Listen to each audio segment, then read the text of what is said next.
Musta tuntui kyllä pahalta valehella äidille. Ei se ansaitsisi tätä. Mut en mä halua aiheuttaa sille huolta. Ei kukaan uskois mua.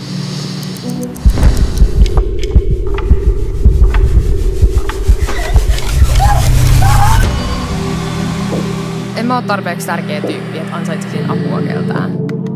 Mitä jos kukaan ei välitä tai ymmärrä mua? Mun on pärjättävä, koska muutkin pärjää. En mä halua vaivata ketään omilla ongelmilla. En halua olla taakka muille. Mun elämä tuntuu niin tyhjältä. Kaikki muut on tekemässä kaikkea hauskaa. Ei mulla kyllä olekaan ketään, kenen kanssa lähteä mihinkään. Mistä mä edes saisin kavereita? Mä ehdotin noille tota paikkaa ja ne ei edes pyytänyt mua. Mikä mussa on vikana? Mä haluaisin vaan olla osa jotain. Haluaisin vaan löytää oman porukan, mutta mitä jos mua ei ole luotu kuulumaan mihinkään? No niin. Missä se mun vihko on? Nopeasti nämä tehtävät valmiiksi, niin pääsen täältä poiskin joskus. Mä otin taas ihan liikaa tavaraa mukaan. Mitä tässä olikaan? Niin joo, tää tehtävä.